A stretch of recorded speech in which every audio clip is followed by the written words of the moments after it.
เค้กไข่ดับเบิลช็อกโกแลต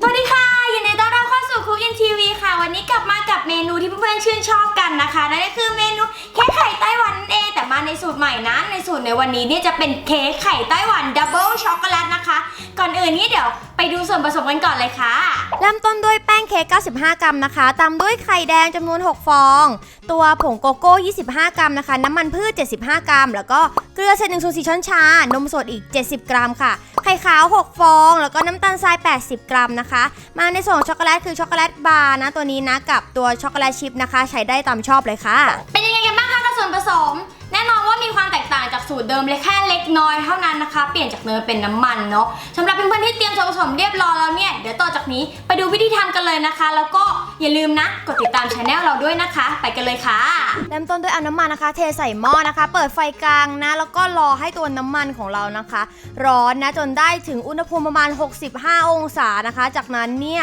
เราก็ทำการปิดเตานะคะแล้วก็ยกตัวหม้อนี้ลงจากเตาได้เลยค่ะหลังจากนี้เนี่ยก็ให้เพื่อนๆนะคะเตรียมถ้วยใบใหม่นะคะทำการเทน้ำมันที่เราต้มไว้แล้วนะคะลงไปนะจากนั้นก็ใส่ตัวโกโก้ของเรานะคะลงไปในถ้วยเลยนะคะจากนั้นก็คนผสมให้เข้ากันเลยนะพอคนผสมให้เข้ากันประมาณนี้แล้วนะคะก็ให้ใส่นมสดของเราลงไปทั้งหมดเลยนะคะแล้วก็คนผสมให้เข้ากันอีกทีหนึ่งนะหลังจากคนผสมเข้ากันประมาณนี้แล้วเนี่ยก็ให้เพื่อนๆนะคะใส่เกลือลงไปนะคะจากนั้นเนี่ยก็คนต่ออีกรอบนึงนะคะให้เกลือมันละลายเข้ากันกับโกโก้นะและหลังจากนี้เนี่ยก็ใส่ไข่ไก่ลงไปนะคะใส่เป็นตัวไข่แดงนะใส่ลงไปทีละฟองก่อนใส่ฟองแรกลงไปนะคะแล้วก็คนให้เข้ากันนะจากนั้นเนี่ยพอเข้ากันแล้วเนี่ยก็ใส่ไข่แดงที่เหลือลงไปเลยค่ะแล้วก็คนให้เข้ากันอีกทีนึงพอมันเข้ากันเรียบร้อยประมาณนี้นะคะก็ให้เรานะคะใช้ตัวกระชอนนะทำการร่อนแป้งเค้กของเรานะคะลงไปในตัวโกโก้นี้นะคะจากนั้นเนี่ยก็ใช้ตะกร้อนะคะคนผสมให้เข้ากันนะคะประมาณ 3-5 นาทีนะคะจนไม่เหลือผงแป้งประมาณนี้นะคะแล้วก็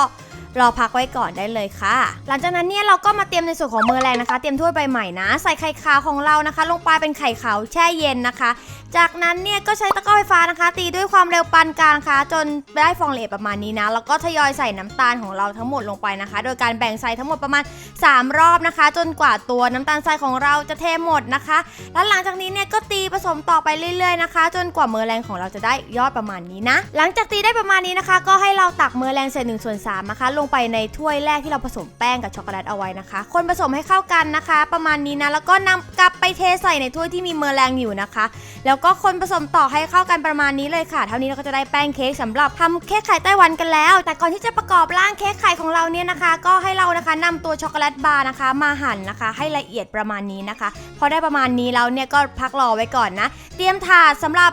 แม่พิมพ์เค้กของเรานะคะปูกระดาษให้เรียบร้อยนะคะเทแป้งเค้กของเราลงไปครึ่งหนึ่งนะคะจากนั้นเนี่ยก็โรยตัวช็อกโกแลตบาร์ที่เราทำการสับละเอียดไว้นะคะให้ทั่วเลยนะสำหรับชั้นนี้นะแล้วก็เทตัวแป้งของเราที่เหลือลงไปนะคะ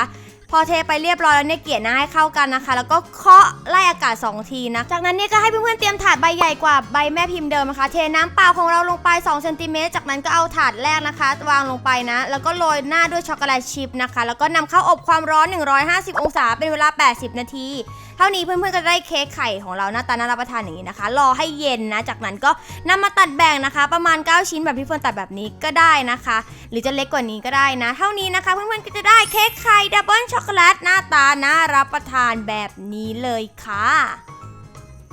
เสร็จเรียบร้อยแล้วค่ะกับตัวเค้กไข่ไต้หวันดับเบิลช็อกโกแลตของเราเอาล่ะถึงเวลาชิมกันดีกว่าค่ะว่ารสชาติจะเป็นยังไงนะเพราะคราวนี้เราเปลี่ยนส่วนผสมเล็กน้อยนะจากตัวเนยนะมาเป็นน้ำมันนะคะแล้วก็ลดความหวานลงมานิดนึงนะเพราะว่ามันจะได้แบบว่าหวานน้อยหน่อยเพราะมีช็อกโกแลตเยอะมากอยู่แล้วนะคะเดี๋ยวลองชิมนะ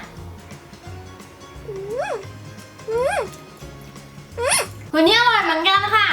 ทำขายได้แน่นอน 100% เช่นเดียวกันแต่ว่ามันจะไม่ค่อยเลี่ยนเท่ากับสูตรแรกนิดนึงเพราะสูตรแรกเนี่ยค่อนข้างที่จะมีรสชาติที่เนื้อหนักหน่อยนะเพราะว่ามันเป็นเนยนะคะแต่ว่าถ้าคนไหนที่ชอบรสชาติแบบเข้มข้นจริงๆใช้เป็นเนยแทนก็ได้นะ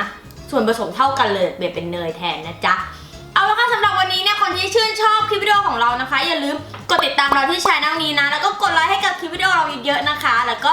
สำหรับคลิปหน้าเราจะมาทำขนมอะไรนะเดี๋ยวมารอลุ้นกันดูนะคะว่าคลิปหน้านี้จะมีเมนูอะไรมาให้เพื่อนๆได้ทำกันนะสำหรับวันนี้ขอตัวไปก่อนนะคะไปแล้วค่ะบ๊ายบาย